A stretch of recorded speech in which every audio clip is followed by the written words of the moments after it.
الحمد للہ وحدہ والصلاۃ والسلام علی من لا نبی بعدہ اعوذ باللہ السمیع العلیم من الشیطان الرجیم بسم اللہ الرحمن الرحیم رب ادخلنی مدخل صدق واخرجنی مخرج صدق واجعلنی من لدنک سلطانا نصیرا۔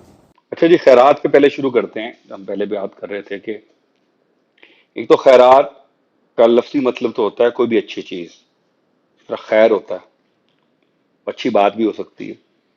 ہماری اردو زبان میں جب ہم ترجمہ کرتے ہیں خیرات تو عام طور پہ ہم صدقے کی بات کرتے ہیں۔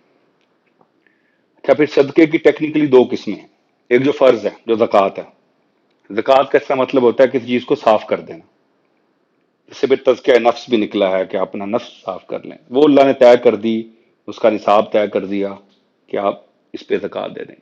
دوسرے پھر صدقہ بچا، اس کو نفلی صدقہ کہتے ہیں، وہ کتنا دینا۔ اب اس میں یہ بھی غلط فہمی ہم ساتھ دور کر لیں کہ صرف مال نہیں ہے وہ۔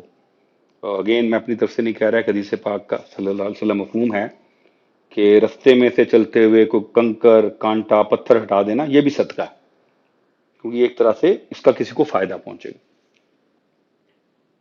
تو وہ تو ایک سائیڈ آ گئی۔ تو صدقے کے لیے ضروری نہیں ہے کہ ہم مال ہی خرچ کریں۔ یہاں میری پرسنل انٹرپریٹیشن یہی ہے کہ صدقہ کرنے میں پھر آپ وہ صدقہ کریں جس سے آپ کے نفس پہ بوجھ پڑتا ہو، تاکہ آپ نفس کو قابو میں رکھ سکیں۔ امیر آدمی پیسے دے دیتا ہے، یہ آسان کام ہے۔ امیر آدمی کو چاہیے بدنی خدمت کرے۔ غریب آدمی چونکہ صرف بدنی خدمت ہی کر سکتا ہے، اس کو چاہیے پیسے دے، بے شک تھوڑے سے دے۔ اس کا اجر زیادہ اس لیے ملے گا کہ اس سے آپ کے حیوانی نفس پہ بوجھ پڑے گا۔ جب سے بوجھ پڑے گا وہ کمزور ہوگا، تو وہ جو شیطانی شہوات ہیں ان کا کم شکار بنے گا۔ یہ گفتگو سے ریلیٹڈ ہے جو ہم کر رہے تھے کہ ہم ایک حیوانی بدن ہے، اس کے اوپر روح ماؤنٹ ہوئی ہے۔ روح نہیں اللہ کے احکامات سے دائیں بائیں ہوتی، بدن ہوتا ہے۔ اس کی بہت غلط انٹرپریٹیشن کی تھی عیسائیوں نے اپنی ارلی ڈیز میں، جس سے پھر ہندوؤں نے بھی شاید استفادہ کیا۔ ان کے ہاں جسم کو اذیت دینا عبادت سمجھی جاتی۔ نہاتے نہیں تھے پادری، کھانا نہیں کھاتے، بدھوں میں بھی آئی وہ باتیں، ان کا کوئی تعلق نہیں۔ آپ نے وہ اذیت یوں نہیں دینی اس کو کہ جس سے وہ فزیکلی ویک ہو، ایموشنلی ویک کرنا اس کو، تاکہ وہ اس شیطان کی ترغیب میں آنے کی صلاحیت کم تر کر بیٹھے۔ جو سوچ کا پروسیس آیا صحیح غلط کا، اس میں سے غلط کو چننے کی جو شہوانی حیوانی جبلت ہے اس کو کم کر سکے۔ اب ادھر آ جائیں، اور اس میں دو باتیں بڑی کلیئر ہیں۔ پہلی جو میں نے شاید آپ کو پہلے بھی آیت پیش کی کہ یسألونک ماذا ینفقون، اچھا انفاق بھی اسی کو کہتے ہیں۔ اللہ کے راستے میں مال خرچ کرنے کو انفاق کہتے ہیں۔ اس میں یعنی صدقہ کی سب ایک ڈسٹریبیوٹری بن گئی ہے۔ فرمایا قل العفو، جو ضرورت سے زیادہ ہے وہ بانٹ دو۔ اب ضرورت کی ڈیفینیشن ہماری اپنی ہے۔ میں نے شاید پہلے گزارش کی کہ علی رضی اللہ تعالیٰ عنہ سے لے کے اور عبد الرحمن بن عوف رضی اللہ تعالیٰ عنہ تک ہمارا پورا اسپیکٹرم ہے۔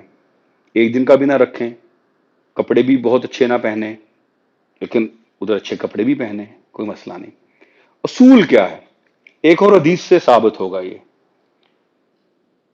جو چاہو حلال لباس میں سے پہنو، جو چاہو حلال اشیاء میں سے کھاؤ، دو چیزیں نہ ہوں، اسراف اور نمائش۔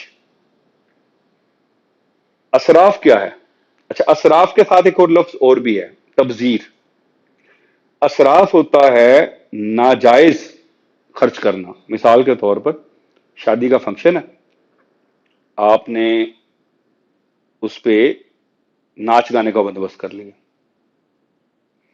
تبذیر یہ ہے کہ شادی کا فنکشن ہے، کھانا کھلانا ہے، مہمان 50 ہیں، آپ نے 300 بندوں کا کھانا بنا لیا، یہ تبذیر۔ جائز کام میں اتنا خرچ کر دینا کہ وہ خرچ کیا ہوا پیسہ جو ہے وہ ضائع ہو جائے، یہ تبذیر ہے۔ ان سے بچنا ہے آپ نے۔ یہ بڑا آسان ہے اگر آپ اس کو میپ کرنا چاہیں۔ مثال کے طور پر آج ہم رہتے ہیں، اچھا ایک اور چیز، ایک اور حدیث کا مفہوم ہے کہ انسان کے لباس اور اس کے کھانے پینے سے اس کی مالی حیثیت کا اندازہ ہونا چاہیے، کنجوسی کی طرف بھی نہیں جانا۔ ایک اور چیز، سواری اچھی رکھنی چاہیے۔ تو اب ان کو اکٹھا کر لیں آپ، تو مطلب یہ پتا چلا کہ جتنے پیسے آپ کماتے ہیں اس کے ساتھ جو ایک مناسب طریقہ کار ہے وہ ہونا چاہیے۔ مثال کے طور پر اگر بندہ 5 لاکھ روپے مہینے کے کماتا ہے، اس کو چاہیے ایک مناسب سے گھر میں رہے، 10 ایک مرلے کے میں، گاڑی بھی رکھے ایک. بچے اسکول وغیرہ جاتے ہیں تو بے شک 2 رکھ لے, بچوں کو پڑھائے بھی اچھی جگہ. میرے حساب سے یہ بالکل فضول خرچی, اسراف نہیں ہے. اب اسراف کہاں آئے گا؟ یہ 4 گاڑیاں رکھنی ہیں, بچوں کو اسکول جاتے ہوئے روز 1000 روپے بھی دینے ہیں,